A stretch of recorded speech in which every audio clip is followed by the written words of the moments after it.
30, 29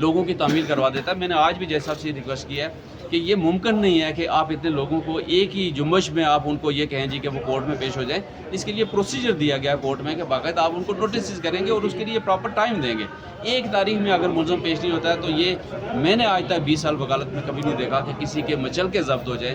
آج 3 لوگوں کے مچل کے ضبط کیے گئے جو صرف ایک تاریخ میں غیر حاضر ہوئے ہیں. آج بہت شکریہ. شمدانہ گلزار صاحبہ بتائیے گا کہ 5 اگست کی تاریخ جو ہے آپ لوگوں کی بڑی قریب آ رہی ہے, اس والے سے تحریک کا کہاں تک پہنچی ہے, کیا لاہ عمل بنایا جا رہا ہے, کوئی ابھی تک کبھی پتہ نہیں چل رہا کہ آپ لوگ 5 اگست کو کیا کریں گے؟ بہت شکریہ. دیکھیے ہم نے تو دیکھ لیا 4 اکتوبر کا بھی اور 26 نومبر کا. جب ہم قبل از وقت چیز اناؤنس کر دیتے ہیں تو اس میں سنائپرز بھی آ جاتے ہیں چراٹ سے اور ہمارے لوگوں کے سروں میں گولیاں ماری جاتی ہیں. تو ہم کسی کو کچھ بھی نہیں بتائیں گے. موبلائزیشن آن دا گراؤنڈ ہو رہی ہے, چھوٹے چھوٹے موضوع میں ہو رہی ہے, حلقوں میں ہو رہی ہے, گھروں میں ہو رہی ہے. ہمیں 5 اگست کو انشاءاللہ پرامن بہت بڑا سارے پاکستان میں شو کریں گے. لیکن ایک بات یاد رکھیے, ہماری جدوجہد جو 25 مئی 2022 سے سٹارٹ ہوئی تھی وہ آج تک نہیں رکی ہے. 5 اگست کو پرائم منسٹر عمران خان, پاکستان کا سچا بیٹا اور واحد مجاہد, یہ باقی ساری تنخواہ والے مجاہد ہیں, یہ اصلی مجاہد ہیں, اس بندے نے انہوں نے اس کو اٹھایا, اس کو مارا, اس کے ساتھ ظلم زیادتی کی. اس سے پہلے بھی 3-4 دفعہ ان پہ قتل کی کوشش کی گئی. وزیر آباد میں ان کے 2 دفعہ جہاز گرانے کی کوشش کی گئی, ان کو گولی ماری گئی. خان صاحب کے ساتھ انہوں نے کیا نہیں کیا. 10 دفعہ بولا کہ پاکستان چھوڑ کے چلے جاؤ, پیسے لے جاؤ, بنیکالا چلے جاؤ, زمان پاک چلے جاؤ, بس سیاست سے نکل جاؤ, پاکستان کے لیے نہیں بولنا تم نے.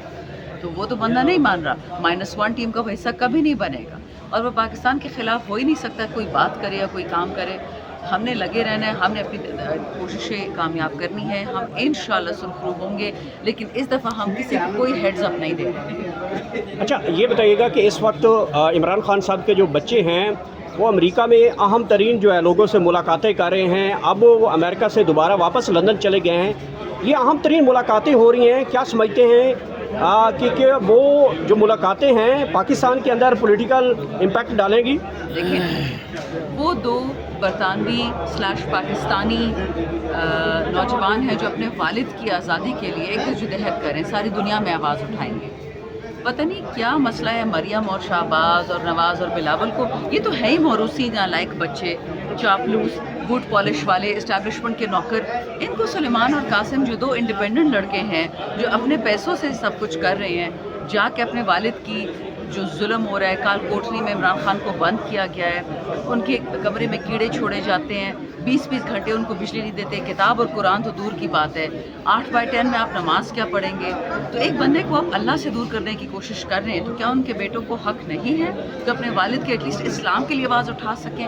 آپ سوچیں یہ ایسے کافروں کی اس وقت اسٹیبلشمنٹ ایسے کافر ہے, مریم اور یہ بلاول اور زرداری, کہ عمران خان جو آپ 20 گھنٹے ایک بندے کو اندھیرے میں رکھیں گے, وہ وضو کیسے کرے گا؟ اچھا وضو کے لیے گندا پانی دے رہے ہیں, چلو پینے کا تو سمجھ آ رہی تھی. آپ لوگ اتنے ظالم ہیں کہ آپ اس کو نماز اور اللہ سے بھی دور کرنے کی کوشش کر رہے ہیں. لیکن آپ لوگوں کا نیریٹو تھا کہ امریکہ کی غلامی نامنظور, امریکہ نامنظور, تو اب آپ لوگ ہیلپ بھی تو امریکہ سے لینے چلے گئے. بالکل بھی نہیں, ہمارا ابھی بھی یہ نیریٹو ہے. وہ اپنے والد کے پاس اپنے والد کے لیے جا کے تمام لوگوں سے ملے ہیں. پکچرز تو آپ نے ان کی دیکھی نا, جو انہوں نے پولیٹیکل میٹنگز کی ہیں, جو انہوں نے غیر سیاسی میٹنگز کی ہیں, جو وہ NGO سے مل رہے ہیں, اقوام متحدہ سے مل رہے ہیں, باقی پاور ہولڈرز, پاور بروکرز سے مل رہے ہیں. وہ تصاویر تو کسی نے نہیں دیکھی. اور قاسم اور سلیمان PTI نہیں ہیں, وہ عمران خان کے بیٹے ہیں, وہ سیاسی قوت نہیں ہے. وہ اپنے والد کے لیے بات کریں گے, بے شک وہ نمرود سے بات کریں, ان کا حق ہے, ہم کسی طریقے سے نہیں روک سکتے. میں PTI ہوں, شہریار افریدی ہے, مسروف بھائی ہے, جنید اکبر ہے, علی بخاری ہے, ہم PTI ہیں. ہمیں کسی کو دیکھا کہ ہم نہیں بھیک مانگے ہو کسی سے بھی, بالکل نہیں مانگتے, آئندہ بھی نہیں مانگیں گے. ہمیں تو کہا جاتا ہے کہ آؤ ہم سے بات کرو, ہم بات نہیں کرتے. شیر افضل مروت اور علیمہ خان کے درمیان جو حالیہ پھر ایک دوسرے کے خلاف تنقید کی جا رہی ہے, آپ کیا سمجھتی ہیں کہ ایک دوسرے کے اوپر جو لفظہ گولی باری ہے یہ ٹھیک ہے؟ غلط بات ہے. میں ہمیشہ کہتی ہوں خان صاحب کی بہنیں جذباتی ہیں, ان کی ایج بڑھ گئی ہے, وہ ضعیف ہیں, وہ اپنے بھائی کے لیے دکھی ہیں. ان کا بھانجا بھی جیل میں ہے اور ان سے ہمیں کوئی ایکسپیکٹیشنز نہیں ہے. وہ ہم سے گائیڈنس دیتی ہیں, عزت دیتی ہیں, ہم لڑتی بھی ہیں ہم سے, لیکن ان کے خلاف اس وقت میں بولنا نامناسب ہے. شیر افضل صاحب کو پارٹی سے بالکل میں 100% یہ بات کہہ سکتی ہوں غلط طریقے سے ہٹایا گیا. عمران خان نے آج تک نہیں کہا کہ وہ غدار ہے, اس کو ڈسپلن کے چکروں میں ہٹایا گیا. بٹ ڈسپلن کے چکروں میں تو ہزاروں لوگ آتے ہیں. اور ابھی جو سب سے بڑی شرمناک کام ہوا کہ مرزا افریدی, ایک پریس کانفرنس بھاگنے والا آدمی, اس کو ہم نے سینٹ سیٹ دے دی ہے.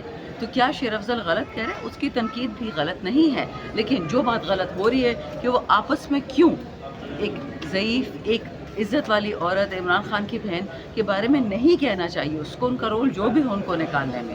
اور اسی طرح علیمہ صاحبہ کو بھی تھوڑا خیال رکھنا چاہیے. یہ سخت حالات ہیں. ہمارے 5 اگست میں فوکس ہے. ہم عمران خان کی بہنوں کو سر آنکھوں پہ بٹھاتے ہیں. وہ جو بات کہتی ہے جیل سے ہم اس کو زیادہ فوقیت دیتے ہیں. بیرسٹر سیف جیل سے نکلا, اس نے کہا اس کے پاس لسٹ ہے, ہم نے وہ بات نہیں مانی. خان کی بہنوں نے کہا کہ کوئی ایسی لسٹ نہیں ہے. خان کی بہنوں نے کہا کہ انہوں نے پارٹی کو یہ ہدایات دی کہ آپ آپس میں بیٹھ کے بات اس پہ کریں. ہم ان کی بات مانتے ہیں, لیکن اس طرح کی لفاظی نہیں ہونی چاہیے. یہ غلط بات ہے. Thank you.